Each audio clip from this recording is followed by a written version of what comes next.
Okay, like I said in the intro, it's a real likable place. There's a lot to like about it. The roof looks good. I did walk the roof to take a look to see if there's any defects, because even with new roofs, sometimes we find some unprofessional installations with lots of nails showing and stuff like that, but did not find that on this roof. It looks really good.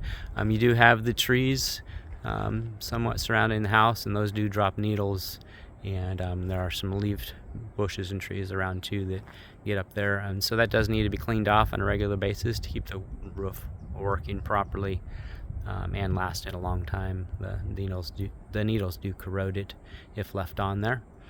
Same with the gutters. Gutters look good. It looks like they're functioning correctly, but there are leaves and needles in those. So that should be cleaned out before the rainy season. The siding is a hardy plank siding, so it's concrete board, which is great. It's a great product. I just think it's the best kind of siding there is. Being concrete, it doesn't burn, doesn't rot, bugs don't like it, and it accepts paint really well, so it's easy to paint.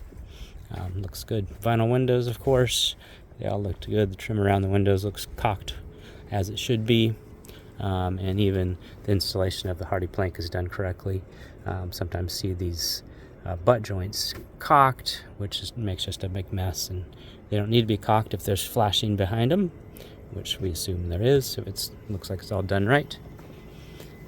Here's your dryer duct from your laundry closet. And then walking around this side, here's your clean out access, the access to the septic tank, which is over there. And so I did enter that with my sewer scope camera and took a look. It looks like it has a good slope and no defects. I ran it without water and then with water, so I'm going to put either 2 or 3 videos in there so you can see it flowing and all the way to where we hit the water at the septic tank. Septic tank accesses are there, and as well as there's a control panel here, which has an alarm system, so you'll need to get instructions on how that all works, so you know about that. So back to the house. Siding and trim looks good. We do have a few nails poking through here at the soffits. They're showing a little bit of rust. Actually, the paint's a little bit thin on the soffits as well. It's just a plain. Oh, sorry, I went out of focus. It's just a plain plywood. So I think I'm gonna add that to the report. I didn't put that in earlier. Could use a little bit more paint to last longer and shed water better, because we do get moisture that gets up in there and it can mildew. So that's one thing. Could be a little better. Over here, you might have noticed that the sand just kind of drops off into these bushes. I'm not an expert on sand and erosion, but to me it seems like there needs to be some protection to keep this whole area from eroding away.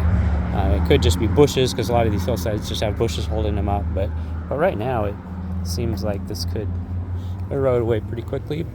Again, I'm not an expert. I did put that in the report though, as something to consider as far as a retaining wall or some other options to contain this top layer of sand.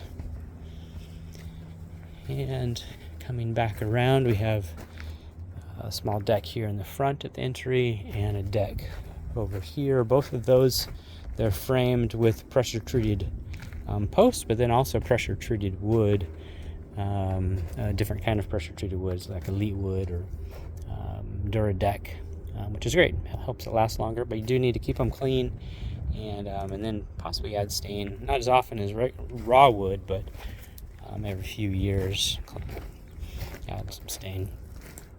Let's see, was there anything else out here?